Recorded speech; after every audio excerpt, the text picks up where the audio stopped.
বলতেছিলাম বাবা, নবী বলেন মা এগুলো সবই জানে, জান্নাতে কতজন যাবে তার খবর তোমার বেটার কাছে, আর জাহান্নামে কজন যাবে তার খবরও তোমার বেটার কাছে নাকি? তাহলে এখান থেকে আমার বাবার কবর কত দূরে আছে তোমার বেটা জানবে না তো আবার কে জানবে?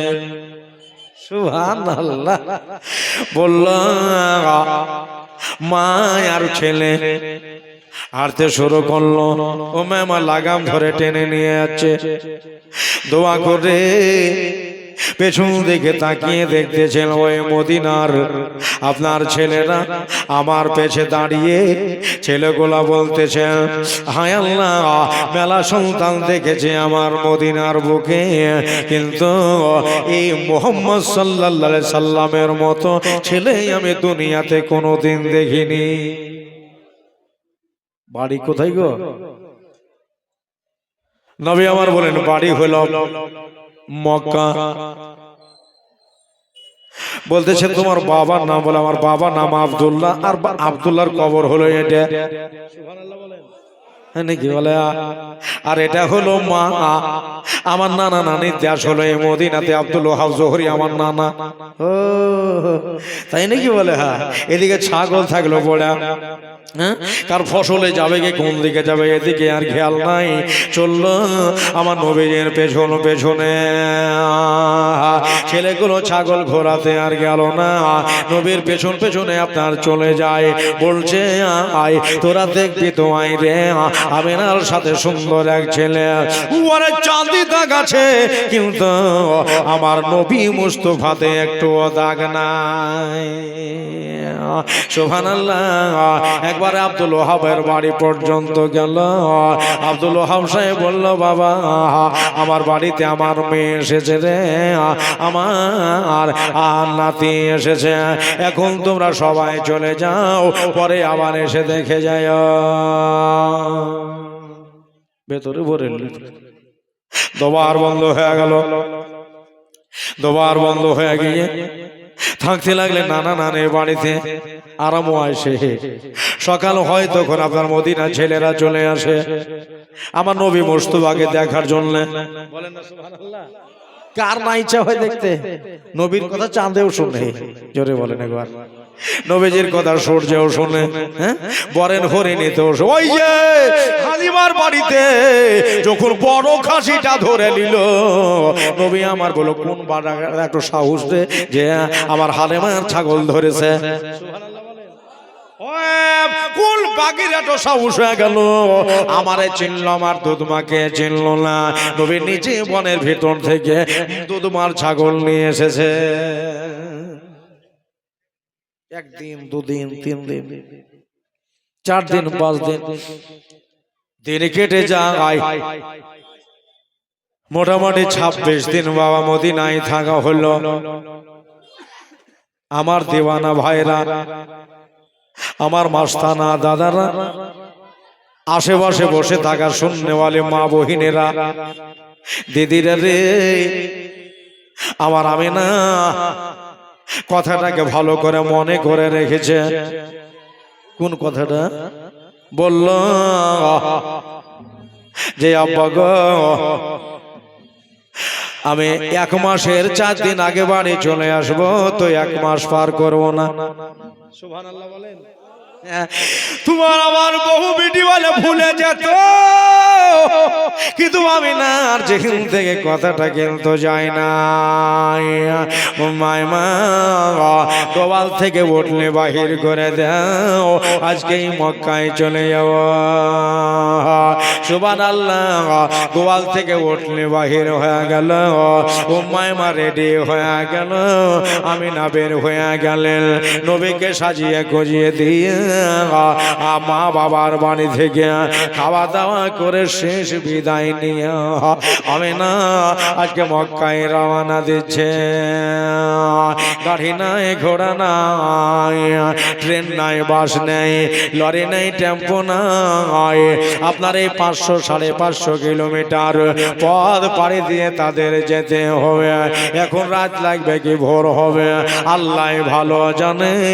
আমার স্বামী হারাম মাগো, আমার মায়া আমিনা নিজের বাপ চাচাকে বলে, নিজের সবাইকে বলে, ওগো আমার জন্য তোমরা সবাই দোয়া করবে। এই জন্যে রোজ মদিনায় বেড়াতে আসতে পারবো না। কিন্তু বাবা আমিনা যেদিন আব্দুল্লাহর ইন্তেকাল হয় সেদিন ঘরের ভিতরে মক্কায় বসে বসে দোয়া করেছিলেন, আল্লাহ গো ও পরওয়ারদিগারে আলম, নতুন বিয়ে হইল আর 5 মাস পরে স্বামী বিদেশ গেল, 6 মাসের বেলায় স্বামী ইন্তেকাল হইল। মাওলা স্বামী আমার ওইখানে ইন্তেকাল হইয়া ওই দেশে মাটি হইল। আল্লাহ তাআলা তোমার কাছে আমার একটা দোয়া, আমার যেদিন ইন্তেকাল হবে, আমার যেদিন মওত হবে, আমার ইন্তেকাল যেন মদিনাতে হয়। পেটে নবীকে নিয়ে আমিনা দোয়া করেছিলেন, বলেন এই দোয়া কি কবুল হবে না? আল্লাহ আমিনার দোয়া কবুল করেছিলেন। সবাইকে বলে হযরতে আমিনা মক্কার দিকে পাঠিয়ে দিচ্ছে। একটু আস্তে পায়ে হেঁটে হেঁটে যাবো, পায়ে হেঁটে হেঁটে যাবে, কেন না নিজের আহলে বর্গ তারা তাকিয়ে বসে আছে। হ্যাঁ, পায়দল যাচ্ছে। আর আজকে সেই রোদ, হাই রোদ, রোদ্রের তাপ পড়ছে। নবী পাক আগে, আমিনা নবীর সাইডে সাইডে যাচ্ছেন। উম্মে মা লাগাম ধরে টেনে নিয়ে যাচ্ছে। এইভাবে যেতে যেতে একবার আকাশের পানে তাকায়, একবার নবীর দিকে তাকায়, আবার আকাশের দিকে তাকায়, আবার নবী পাকের দিকে তাকান। বললেন বাবা ওই দেখো সামনে যে একটা বাবলার বাগান দেখা যায়, চলো ওই বাগানে গিয়ে একটু আরাম করে নেব, তারপরে আমরা মক্কার দিকে রওনা হয়ে যাব। কেন না আজকে খুবই রৌদ্র পড়তেছে, গরম বেশি। মা জননীর কাছে নবী আমার বলেন, আম্মা জান আর তোমাকে কি বড় রোদ লাগছে নাকি? তাইলে এই তো একটা বাড়ি, এই বাড়ির বৈঠকখানা পড়ে আছে, ফাঁকা বাড়ি, ফাঁকা বৈঠক, চলো যাই ওই বৈঠক একটু বসে নিয়ে আরাম করে তারপরে আমরা মক্কায় যাব। মা বললেন ঠিক আছে, কথা পাক্কা হয়ে গেল, চলো এখন বৈঠকে বসতে। আমার ভাইরা রে, নবীও কত আদর্শবান। মা জননীকে বললেন, আম্মা শুধু বৈঠকে বসলে হবে না, বৈঠক পালাকে একটু বলা লাগবে। জোরে বলেন, জোরে আর একবার বলেন, ওইয়া বটুক বালাকে একবার বলতে হবে, এমনি এমনি বসা যাবে না। তাই দরজার কাছে গিয়ে দয়ার নবী আমিনা সঙ্গে করে নিয়ে হাজির। দরজায় বাড়ি মারল, তাকালো বাবা, দরওয়াজা খোলো। বাড়ি থেকে বাড়িওয়ালা বলছে, কে গো তুমি? আমার দরজায় তুমি বাড়ি মারলে? বলল আমার নাম হলো আমেনা। বলল আমেনা নামের মেয়ে তো মেলায় আছে, তুমি আবার কোন আমেনা? তোমার শ্বশুরের নাম কি? ইনি বলেন আমার শ্বশুরের নাম। চুপ করে গেছে, আদবের জন্য বলতে চাহে না, কিন্তু নবী আমার বলছেন আর শ্বশুরের নাম আব্দুল মুত্তালিব। বলে তোমার স্বামীর নাম কি? বললেন আর স্বামীর নাম আব্দুল্লাহ। ওই বাড়িওয়ালা বলল, মারে তোমার সঙ্গে একটা মিঠা জজবুল আপনার জবান নিয়ে বুলবুল করে কথা কইতেছে, এটা আবার কে? নবী পা নবীর মা বলতেছেন এই ছেলের নাম মোহাম্মদ। বলেন সাল্লাল্লাহু আলাইহি ওয়াসাল্লাম। ছেলের বাবা নাই, হ্যাঁ আমি তার মা। কেন কিছু হলো নাকি? বাড়িওয়ালা বলল কিসের লাগে আমার বাড়িতে আওয়াজ দিলে? হযরত আমিনা বলেন এমন কিছুর জন্য নাই ভাই, হ্যাঁ ওই যে আপনার বৈঠকখানা বাহিরে পড়ে আছে, আপনার ক্যাথা নেব না, আপনার বালিশ নেব না, আপনার পাটি নেব না, শুধু একটু আরাম করে লিয়া মাটিতে বসে নিয়া তারপরে আমরা মক্কার দিকে চলে যাব। বসার জন্য ইজাজত দিচ্ছেন কিনা? আল্লাহকে দরজাতে বাড়ি দিয়েছি। ও বাড়িওয়ালা বলতেছেন আমার এখানে কোনো জায়গা নাই। হায় হায় হায়, নূরে নবী যে মার দিকে তাকাচ্ছেন, এতরে পোছারে লাওয়ার পরে একটু বসার মতো জায়গা আমাদের দিল না। মা চলো এখানে আর বসবো না। বাড়িওয়ালা জানে যে আখেরি জাবানা নবীর নাম মুহাম্মদ সাল্লাল্লাহু আলাইহি ওয়াসাল্লাম হবে, মাতার নাম হবে আমেনা, আর বাবার নাম হবে আব্দুল্লাহ। শেষে আমাদের কালেমা পড়াবে। আর বাড়িওয়ালা ছিল পাকা ইহুদি। বসতে দেবে? ইহুদি বসতে দেবে বাড়িতে? বসতে দেবে না। বন্ধুরে আমার মায়েরা রে, আর এখানে বসবো না, বাবুল তালাতেও বসবো না।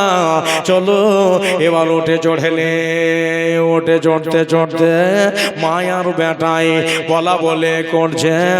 আল্লাহ নবীকে বলতেছেন আমিনা যে বাবা এবার কোন রাস্তা দিয়ে যাওয়া, এটা দিয়া যাওয়া, আবুয়া দিয়া যাবা না তাবেয়া দিয়া যাওয়া, দুই দিক দিয়ে রাস্তা গিয়ে সামনে আবার ওইখানে আপনার জমবে। বলল মা তুমি যেটা পছন্দ সেই রাস্তা দিয়ে চলো। বলল বাবা দুটাই তো পছন্দ, তবে একটা কথা বলি যে দুঃখী আর দুঃখের মর্ম দুঃখী জানে, ও সুখী কিন্তু জানে না। বলল বাবা রে যদি আবুয়া দিয়া যায় যাবার টাইমে তোমার আব্বার কবরটাকে দুই নয় একবার তাকিয়ে দেখো, কেননা ভাগ্যে আমার এটাই ছিল। বিয়ের পরে 5 মাস পরে স্বামী হারা হলে 6 মাসের বেলাতে স্বামী চলে গেল।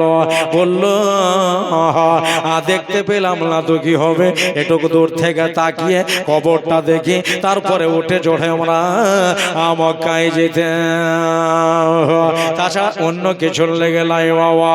নবী আমার বললেন মা এটা তো ভালোই কথা, কবর জিয়ারত করব।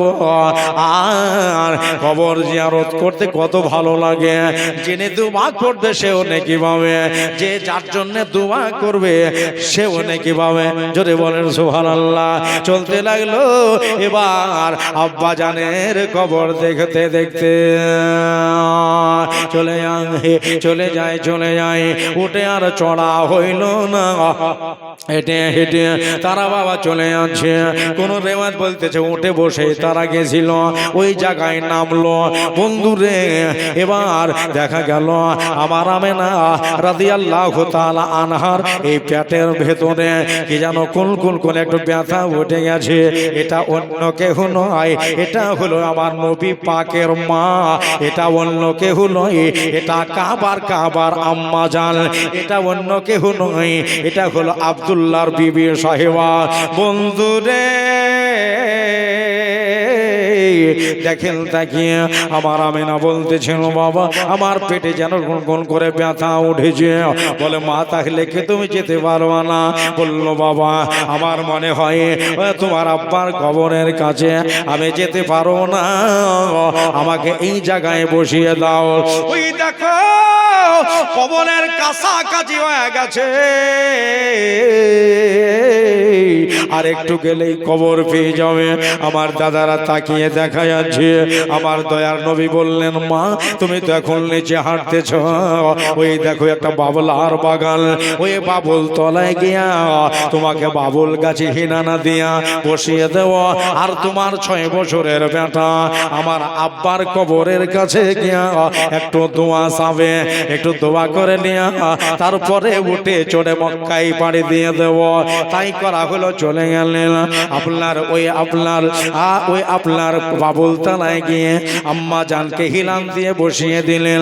নূরের নবী চলে গেলেন আব্বা আর কবরে। আজকে তাকিয়ে দেখো রে, আমার বিশ্ব নবী বাবার কাছে দোয়া যাবে। আজকে তাকিয়ে দেখো, আজ 6 বছরের ছেলে বাবার কাছে দোয়া করতে গেছে। সারা বিশ্বের যিনি কমান্ডার, যিনি হলেন নবীদের সরদার, যিনি হলেন তাজদারে আম্বিয়া, যিনি হলেন তামাম রসুলদের টিচার, সারা জগতের পয়গম্বর, বন্ধুরে ওই নবী আব্বার কবরের কাছে এমনি করে হাত তুলে দোয়া শুরু করেছে। ও দরদি ভাইরা, আমার দাদারা, বন্ধু গো, আমার নবী আল্লাহকে ডেকে বলেন, আল্লাহ আমি জানি আমি আসার আগে কোরআন শরীফ নাজিল হয়নি। সুবহানাল্লাহ বলেন। আমি আসার আগে কোরআন শরীফ নাজিল হয়নি, এই জন্য বাপ আমার পড়েনি। সুবহানাল্লাহ। আমি আসার আগে নামাজ ফরজ হয়নি, এই জন্য বাবা আমার পড়েনি। আমি আসার আগে আপনার রোজা ফরজ হয়নি, এই জন্য বাবা আমার পড়েনি। ও ভাই, কষ্ট করে দাঁড়িয়ে আছেন, রাস্তা একটু বসেন না। এত সুন্দর বয়ান হচ্ছে, নবীজির কথা হচ্ছে, তোমরা দাঁড়িয়ে বন্ধুরে আমার দয়ার নবী মায়ার নবী। বসেন ভাই, একটু বসে যান। দরদি ভাই, বারবার বলাটা ঠিক হবে না, বসে বসে শুনেন আদবের জন্য। আমার গুরদাসপুরের সুযোগ্য কমিটি ভাইরা আপনাদের জন্য এত সুন্দর জায়গা করেছে, বসার জন্য জায়গা করেছে, কায়দা স্টেজ করেছে, আর আপনারা বসছেন না, দাঁড়িয়ে আছেন। এটা এমন একটা জায়গা, আমার নবী বলতেছেন এটা হলো জান্নাতের বাগান। জোরে বলেন, আর একবার বলেন। এই বাগানে বসে একবার যারা দরুদ শরীফ পড়ে, আমার আল্লাহ বলতেছে তার পিছলা 10টা গুনাহ আমি মাফ করে দিই। জোরে বলেন, জোরে বলেন। পিছলা 10 গুনাহ মাফ হলো। আমার আল্লাহ বলতেছেন তার সামনেকার আমি তাকে 10টা নেকি সঙ্গে সঙ্গে প্রদান করে দিই। মানে একবার দুরূদ শরীফ পড়লে আমি আল্লাহ তার 10টা সম্মান বাড়িয়ে দিই। বলবেন না? একটা দুরূদ শরীফ পড়লে একবার 10টা গুনাহ মাফ হলো, 10টা নেকি দিল, আর 10টা সম্মান বাড়িয়ে দিল। ভাইজান, মুকাররমের নজুল দেখ। জোরে বলেন আল্লাহুম্মা আমিন। আর একবার বলেন আল্লাহুম্মা আমিন।